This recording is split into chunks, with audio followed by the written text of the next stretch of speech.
जो मुक्ति पाने के लिए देवी देवता की उपासना कर रहे हैं इस धरती पे रह के, उनका क्या होगा? देखो, मोक्ष पाने के लिए केवल हमारा हिंदू शास्त्रों में एक ही रास्ता है, ब्रह्मलीन, ब्रह्म में लीन हो जाना। बिल्कुल, ये हमारे हिंदू शास्त्रों में है जी। मगर क्या करते हैं, उसके अलग अलग रास्ते हैं, अलग अलग उपासनाओं के रास्ते। पहले उपासना अलग अलग है वो समझो जरा। बेचारे जो अलग अलग रास्ता करके मोक्ष तो सब चाहते हैं, बिल्कुल मुझे चाहते ये जन्म मरण के चक्र में नहीं आना, 84 लाख योनि में नहीं, हर इंसान यही कहता है। हाँ, मोक्ष चाहना है ना, डेफिनेटली। तो मोक्ष के अलग अलग रास्ते पहले समझो। मोक्ष अलग अलग, मनुष्य अलग अलग रास्ते से कैसे जा सकता है जी। पहले जिनको कई जन्मों से मोक्ष का संकल्प लेकर जन्म मरण के चक्र में मनुष्य बनता है, तो अनेक जन्मों के अंत में उसको मोक्ष के लिए थोड़ी सी चांस मिलता है क्या। हाँ। बाकी तो ये धरती पर इतनी माया है तो माया में फंस जाता है। बराबर। जो भी मनुष्य जन्म लेता है आत्मा, तो क्या बन जाता है, man is a social animal. बराबर। तो सोशल एनिमल की तरह, एक सामाजिक प्राणी की तरह, जानवर मिसल, सर्प मिसल, कोड़ी मिसल जैसी आत्मा बन जाती है। बराबर। मगर अनेकों जन्मों का संकल्प लेकर उसको मुझे मोक्ष पाना है, इसलिए मुझे तपस्या करना है, ऐसे दृढ़ संकल्पों के साथ आत्माएं जन्म लेती हैं। तो कई ऐसी दृढ़ संकल्प वाली आत्माएं जो होती है, उनको पता है कि ये माया है, मोह है, अगले जन्म का उनको ज्ञान होता है बचपन से, थोड़ा थोड़ा इमर्ज होता है जी। तो बचपन से ही वो भाग के जंगलों में चली जाती है जी। और वहां जंगलों में जो ऋषि मुनि बैठे हैं, जी। इनके आश्रमों में रहकर वो बोलते हैं मुझे मुक्ति का ज्ञान तो वो इमर्ज कर लेती है ना, क्योंकि आत्मा बहुत पावरफुल है जी। क्योंकि कई जन्मों के, अनेक जन्मों का संकल्प है जी। कि मुझे मोक्ष चाहिए, मोक्ष चाहिए, मोक्ष चाहिए। तो हर जन्म में मोक्ष मोक्ष के लिए संकल्प चलते हैं। तो अनेकों जन्म के मोक्ष के संकल्पों के बाद एक जन्म में उसको मोक्ष पाने का चांस मिल जाता है।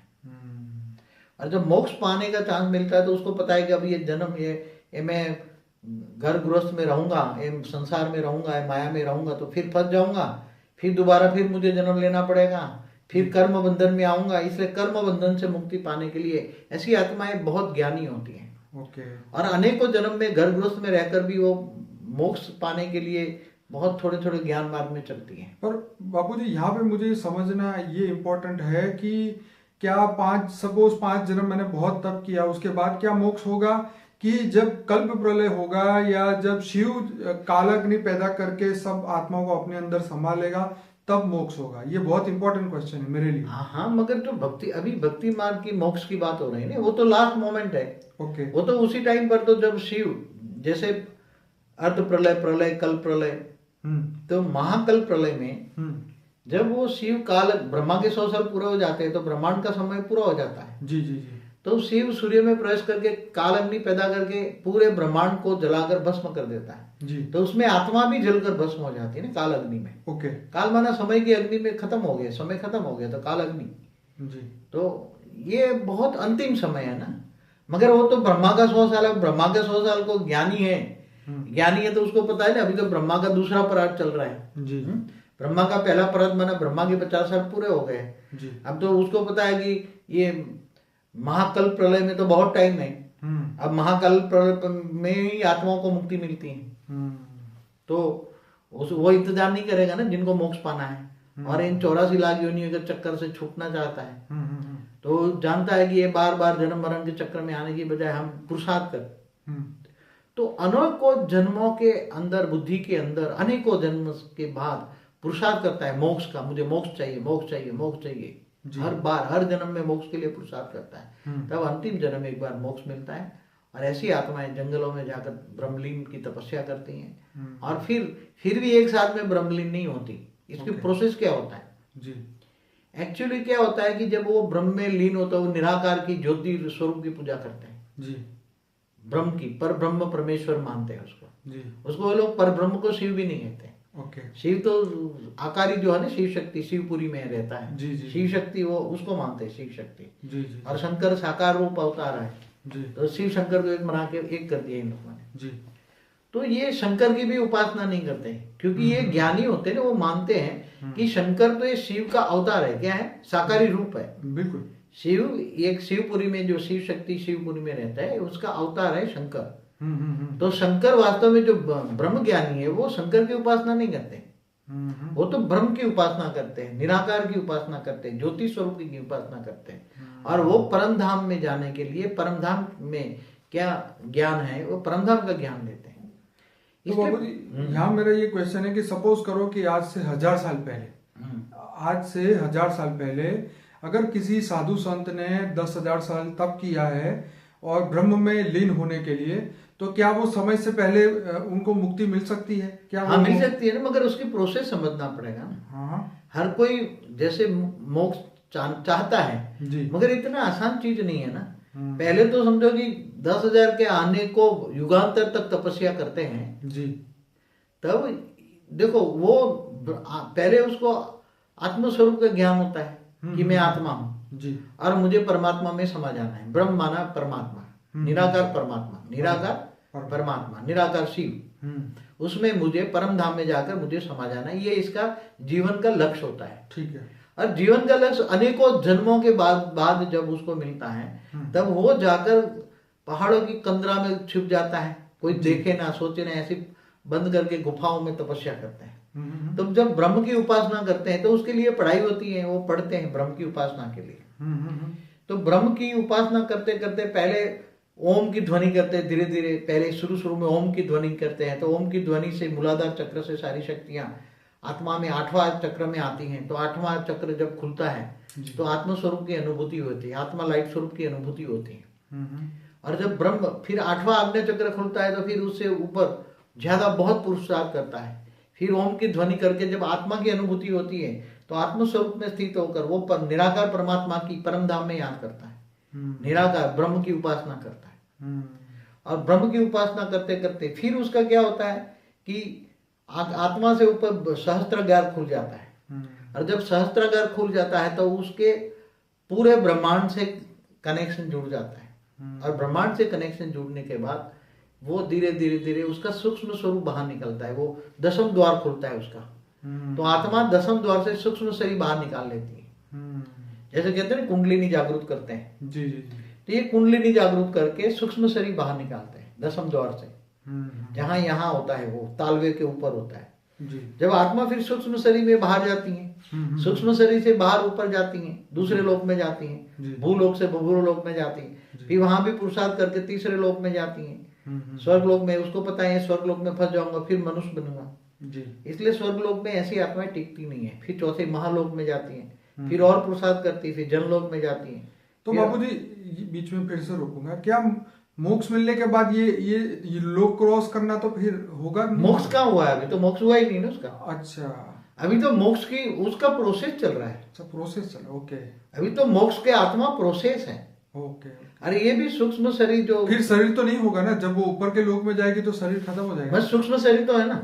अच्छा, नहीं, हम यहाँ बात कर रहे थे स्थूल शरीर के साथ में पहले योग करता है, 10वां द्वार खुलता है, उसका सूक्ष्म शरीर निकलता है, जल ये स्थूल शरीर वहां रहता है फिर। अच्छा, वो वहां ही रहता है जहाँ गुफा में तपस्या करता है ना। हाँ, स्थूल शरीर वहां, मगर वो इतनी तपस्या करते हैं, खाना पीना छोड़ देते हैं। ठीक है। उसके अंदर एक उपासना के अंदर बहुत विधियां होती है, अलग अलग उपासना की विधि होती है जी। वो खाना पीना छोड़ के हवा पर जीते हैं। क्या जी? हवा पर जीते हैं। तो हवा पर जीने से और वो पहले उपासना की अलग अलग विधियां हैं, कई विधियां शास्त्रों में, हमारे हिंदू शास्त्रों में बहुत विधियां उपासना की जी।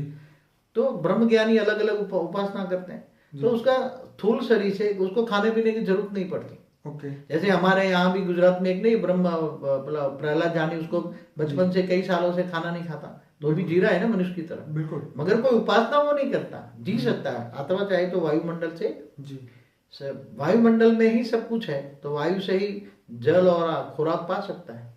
मगर उसको तो आत्मा की अनुभूति करने के लिए, आत्मस्वरूप की अनुभूति करने के लिए ओम की ध्वनि करता है। ओम की ध्वनि करने से कुंडलिनी जागृत हो जाती है और वो भी बहुत टाइम लगता है, बहुत टाइम लगता है। ऐसा नहीं है कि वो 10-15 दिन है, उसको कम से कम 12 साल का ब्रह्मचर्य हो जी, तब उसकी अंदर की जो मूलाधार चक्र में पड़ी हुई शक्तियां ऊपर उठती हैं, ऊर्ध्वगामी होती हैं और धीरे धीरे 8वां चक्र में आत्मा में आती हैं।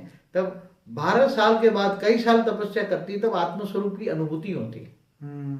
कम से कम उसके लिए तो 12 साल टोटल ब्रह्मचर्य चाहिए, उसके बाद आत्मस्वरूप की अनुभूति होती है। और 10वां द्वार खोलते खोलते तो उसके कई टाइम लग जाता है, तो उसी टाइम उसको जन्म मरण के चक्र में उसका मृत्यु भी आ जाए, तो वो जब उपासना करती है तो यमराज भी उसको बीच में डिस्टर्ब नहीं कर सकता। एक कायदा है ऊपर में।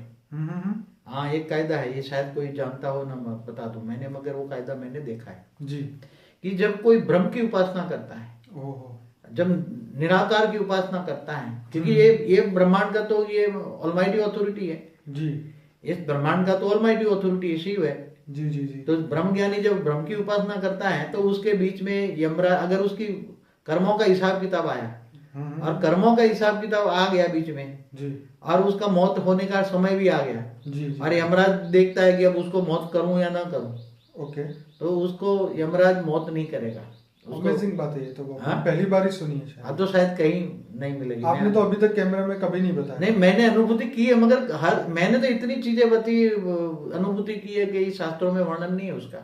जी, ये तो हम जानते हैं। हाँ। पर ये बात बहुत अमेजिंग है, आप बताइए आगे। क्योंकि देखो एक नियम होता है जी, जब ब्रह्म ज्ञानी जब उपासना करता है तो उसका लक्ष्य ऑलमाइटी अथॉरिटी को पाने का होता है जी, तो उसके बीच में कोई भी इंटरफियर नहीं करता, दोनों के बीच में ओके, एक नियम है, बना हुआ है। ओके, त्याग तपस्या करने वाले अगर कोई उसको तपस्या तोड़ते हैं जी, तो उसका बहुत बड़ा पाप चढ़ता है।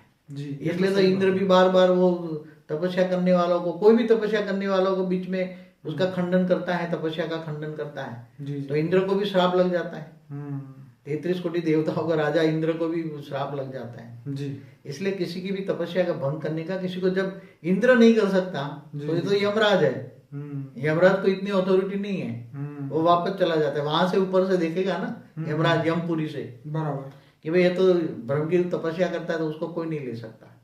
हाँ, बाकी उपासना करने वालों को ले जाएगा। ओके, चाहे कहे तुम देवी देवताओं की उपासना करो तो बीच में तुम्हारी आत्मा उठा के पकड़ के ले जाएगा वो, तो शरीर वहीं रह जाएगा। शरीर वहीं रह जाएगा। ओके, इसलिए उसको मृत्युंजय जप करते हैं ना, जी, जी, तो जी। उसको भी नहीं कर सकता ना मृत्युंजय जप करना। पर आज तो बाबूजी ऐसा पॉसिबल नहीं है ना। क्यों?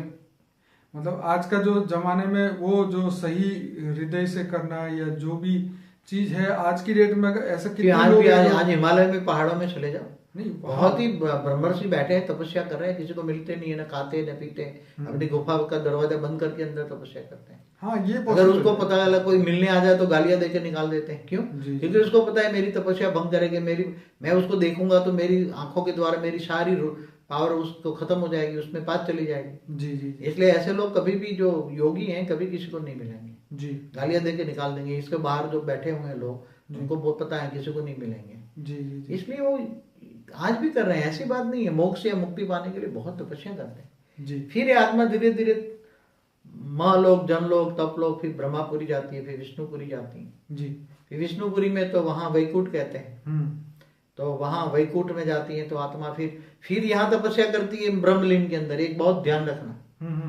कई आत्मा तो स्वर्गलोक में जाती है ना, वो स्वर्गलोक में ही फंस जाती है। अरे बोले मैंने तपस्या की, चलो स्वर्ग में आ गया, अभी मैं स्वर्ग का भोग भोगूं, पहले एक बार भोग लो। माया में फंस जाती है क्या? ओके, स्वर्ग जबरदस्त माया है, धरती पर माया तो स्वर्ग में कितनी माया होगी? सही बात है। हाँ, तो वहां स्वर्ग में फंस जाती ज्यादातर आत्मा। मगर जो उनको ज्ञान पता है कि ये स्वर्ग माया है और मैं फंस जाऊंगा तो फिर बाद में मेरी शक्तियां खत्म होने पर मैं दोबारा मनुष्य बनूंगा, फिर दोबारा पुरुषार्थ करना पड़ेगा, दोबारा तपस्या करनी पड़ेगी। इसलिए वो फंसते नहीं है, स्वर्गलोक को रुकते नहीं, वहां से सीधे स्वर्गलोक से महालोक जाते हैं। फिर वहां भी बड़े बड़े ब्रह्मर्षि महर्षि वो उसको तपस्या सिखाते हैं। ज्यादातर ब्रह्मर्षि और महर्षि एक ही होते हैं। ब्रह्मर्षि को ही महर्षि कहते हैं, महर्षि माना महाऋषि जी। अब ब्रह्मर्षि जो ब्रह्म ज्ञानी है, निराकार को मानते हैं, ज्योति स्वरूप की उपासना करते हैं जी, तो वो है ब्रह्मर्षि जी। फिर महालोक से जनलोक, तपलोक भी जाती है, ब्रह्मापुरी से ऊपर विष्णुपुरी भी जाती है। तो वैकुंठ में जब कोई भी आत्मा जाती है तो थोड़ा विश्राम करती है जी। चलो मुझे जाना है ऊपर, शिवपुरी होकर परमधाम जाना है जी। उसको ज्ञान तो होता है जी, मगर मैं थोड़ा आता है तो विष्णु को मिल लूं, तो कभी विष्णु के दर्शन के लिए तपस्या वहां भी करता है, उपासना करता है, चलो विष्णु को मिल के जाऊं। तो विष्णु लोक में, वैकुंठ में काफी टाइम रुकता है आत्मा, बहुत रुकती है। फिर वहां सारे घूमती है, फिरती है। विष्णु लोक का अवलोकन, विष्णु लोक बहुत बड़ा होता है, तो जैसे 7 लोग इकट्ठे करो ना, इतना एक लोक विष्णु लोक होता है।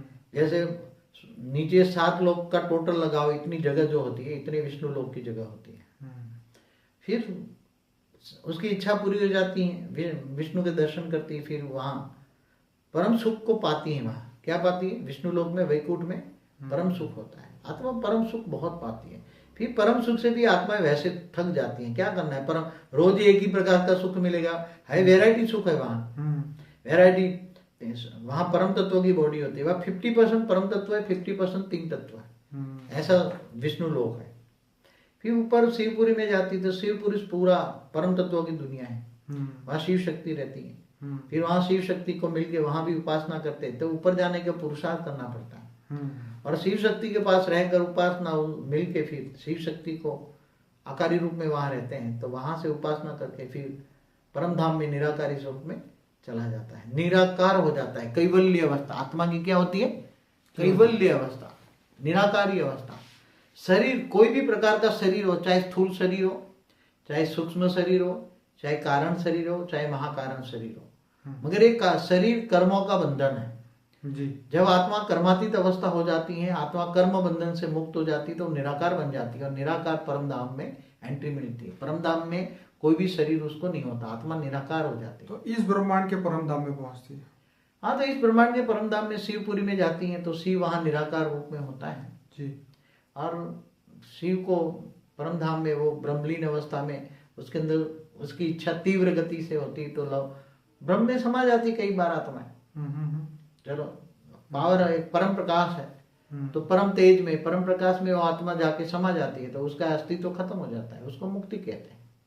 मगर जब वहां जाती है तो वो परम ज्ञानी हो जाती है, आत्मा निराकारी अवस्था में परम ज्ञानी हो जाती है। ओके। उसको ये ज्ञान हो जाता है कि मेरे पास अब इतना ज्ञान है, मैं शिव समान हो गई, जीव से शिव बन गई। क्या बन गई? जीव से शिव बन गई, शिव समान बन गई। तो उसको ज्ञान होता है कि मैं यहाँ परम धाम से अब महापरम धाम मतलब महाशिव को प्राप्त कर सकता हूँ।